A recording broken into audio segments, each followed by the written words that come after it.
Aku ingat kereta kecil macam ni biasa-biasa je. Tapi bila pegang remote ni, terus nampak dia memang dibuat untuk main santai sambil layan drift atas meja pun boleh, bos. Packaging dia pun nampak compact. Terus nampak kereta dengan remote dalam satu set.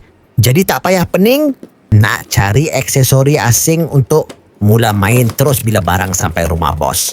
Part remote ni yang aku suka, 2 joystick senang dikawal. Tekan je terus boleh ubah arah kereta dengan cepat. Memang sesuai kalau nak buat aksi drift pendek pun. Dekat bawah ni pula, aku nampak switch on off dengan port USB-C. Jadi nak hidupkan memang straightforward. Lepas cas terus boleh sambung main tanpa setup yang menyusahkan, bos. Depan dia nampak lampu menyala, badan kereta pun kemas. Dan bila tengok dari belakang nampak spoiler serta corak racing. Memang terus bagi feel mini race car, betul kan? Aku dah test kawalan dia. Memang seronok bila kereta ni bergerak laju dan tukar arah ikut remote. Kalau bos nak cuba sendiri, segera check out dan cuba sendiri. Yang aku suka, kereta ni bukan sekadar bergerak lurus je.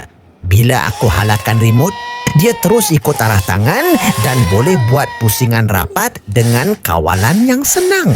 Bila aku gerakkan joystick perlahan, kereta terus membelok ikut kawalan. Lepas tu aku tekan lagi sikit.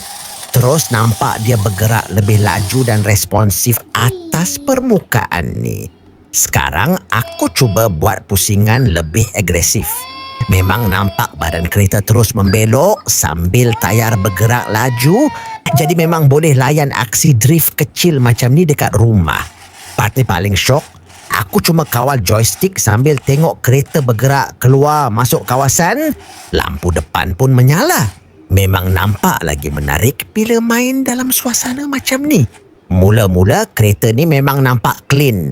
Tapi bila tekan controller, terus dia bergerak laju macam ni. Best juga buat main santai dalam rumah, kecil tapi puas hati. Yang best, controller ni senang nak kawal. Tekan sikit terus kereta jalan, lepaskan terus berhenti. Nak pusing kiri kanan pun mudah. Jadi budak pun boleh enjoy tanpa pening.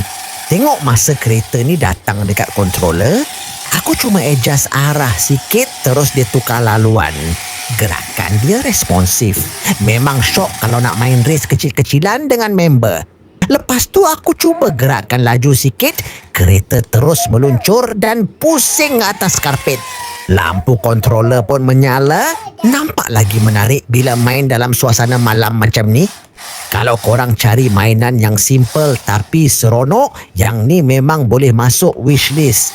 Nak main sendiri atau layan dengan anak pun best. Memang boleh buat repeat banyak kali. Kalau bos memang suka mainan yang boleh terus kawal dan layan aksi macam ni, rasanya memang berbaloi cuba. Segera check out sekarang kalau nak tengok dan cuba sendiri.